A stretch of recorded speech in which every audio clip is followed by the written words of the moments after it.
السلام عليكم ورحمة الله تعالى وبركاته، ازيكم عاملين ايه؟ يا رب تكونوا بخير وصحة وسلامة. ازاي تستعمل مخك كأداة يخليك عندك قوة خارقة؟ والموضوع بقى المرة دي ما فيهوش خدعة، هنتكلم على الفيجوال نيمونيكس، والطريقة دي انا استعملتها عشان احفظ كل اعلام دول العالم في يوم واحد بس. والموضوع ده تقدر تطبقه في كل حاجة في مذاكرتك، في حفظ الاعلام زي ما انا بقول لكم كده، وزي ما هشرح لكم النهاردة. انا حتى في الكلية كنت بذاكر بالطريقة دي. الموضوع ببساطة علشان يكون وصل لكم الفكرة شوية، هو ان انا بربط الحاجة اللي انا عايز احفظها بشكل او بصورة او بقصة خيالية. يعني كان عندنا في الكلية مثلا في ادوية ضغط بتنتهي بكلمة تان، زي مثلا فالسار تان. فكلمة تان انا كنت معلمها ان الشخص اللي عنده او عامل تان ده شخص دايما بيجيله الضغط، فكنت بوفر على نفسي ان انا اقعد احفظ فالسرتان ضغط فالسرتان ضغط. كنت انا بس بعلمها بالحتة دي وبس، شكرا، الموضوع انتهى. فبالتالي لما باجي اراجع المعلومة بتكون سهلة عليا جدا. حرفيا بربط كل حاجة بحاجة تانية. في ناس بتقول على الطريقة دي بصمجة، هي تعتبر بصمجة.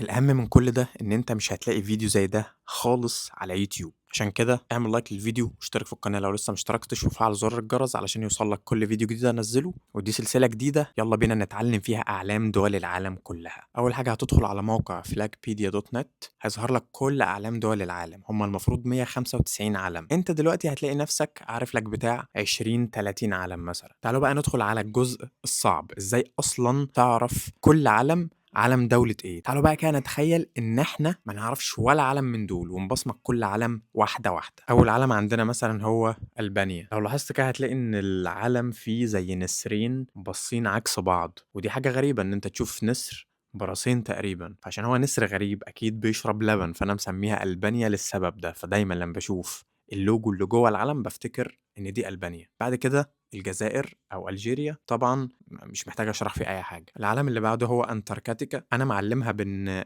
الشكل الابيض ده عامل زي راس الطور كده، فدايما الطور لما بيجي يدخل في منافسه بيدخل، فسميتها انتاركتيكا علشان خاطر الحته دي. مش شرط انت طبعا تمشي بنفس الاسلوب اللي انا ماشي بيه، ممكن انت تبصمجها بالطريقه اللي انت عايزها. المهم ان انت وصلتك الفكره، وانا هقول لك كل الاعلام انا مبصمجها ازاي. عجبتك تمام، ما عجبتكش تقدر تغير في العالم اللي انت مش حابه. بعد كده الاند ايلاندز، ده انا معلمه بصليب اصفر. طبعا كلنا عارفين لاعب الكوره اللي هو ايرلينج هالاند، هو شعره اصفر وفي نفس الوقت مسيحي، فبالتالي انا مبصمجها بالصليب الاصفر في العالم الازرق، فده الاند ايلاندز. طبعا دول سهلين، الارجنتين واستراليا. وعلى فكره هنقابل قدام اعلام شبه اعلام تانية، ففي الاخر هبقى اعمل لكم تجميعه كده للاعلام اللي شبه بعض، دي بتاعت ايه ودي بتاعت ايه. العالم اللي بعده هو افغانستان. انا معلمها بان هو في مبنى كده جوه العلم، فانا مبصمج المبنى ده بالافغان اللي هو افغانستان، يبقى المبنى اللي جوه العلم اللي فيه 3 الوان. العلم اللي بعد كده هو امريكان ساموا. انا مبصمجه ان النسر ده اسمه سام، نسر اسمه سام. فاول ما بشوف النسر اللي ده شكله بالظبط بعرف على طول ان ده امريكان ساموا او سام الامريكي. بعد كده عالم انجويلا. دايما بشوف فيديوهات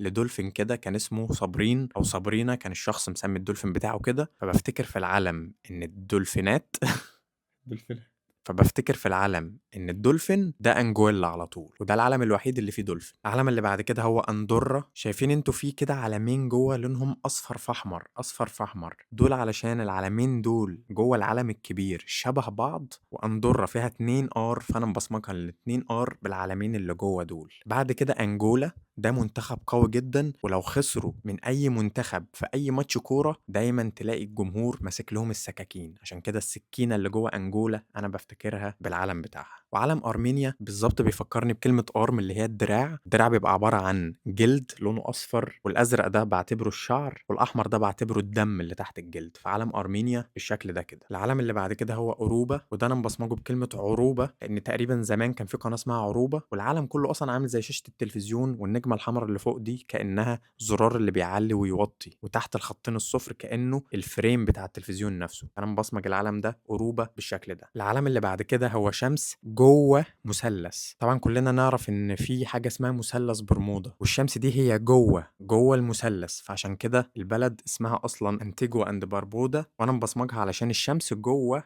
مثلث برمودا. النقطة بقى الأهم في الأعلام اللي زي كده اللي اسمها أصلا صعب هو إن أنت تكرر اسم العلم كتير بعد كده تربطوها بالصورة اللي أنا شرحتها لكم دي. أنتيجوا أند بربودا هو العلم اللي قدامكم ده. بعد كده علم النمسا سهل جدا، بيفكرني بالزملكاوية اللي بيحطوا علم النمسا على أساس إن هو خطين حمر بتوع الزمالك، بس هو علم النمسا يعني، فأنت دايما افتكرها بالحوار ده. ده علم النمسا، خطين حمر واحد تحت واحد فوق، دي النمسا. آخر علم في حرف ال A هو أذربيجان، عليه هلال زي هلال الصلاة، فدايما أي حد بيصلي لازم نعذره، أذربيجان. وده كان الجزء الأول من الفيديو. لو عجبتكم السلسلة اكتبوا لي تحت في الكومنتات، عايز أشوف كام واحد متحمس إن أنا أكمل باقي الأعلام كلها. وبس كده، ده كان فيديو النهاردة. متنساش تعمل لايك للفيديو وتعمل لي فولو، لأن في محتوى جامد جدا جديد ومش هتشوف في أي مكان تاني غير هنا بس في القناة. فبس كده، شكرا ليكم وأشوفكم في فيديوهات تانية كتير.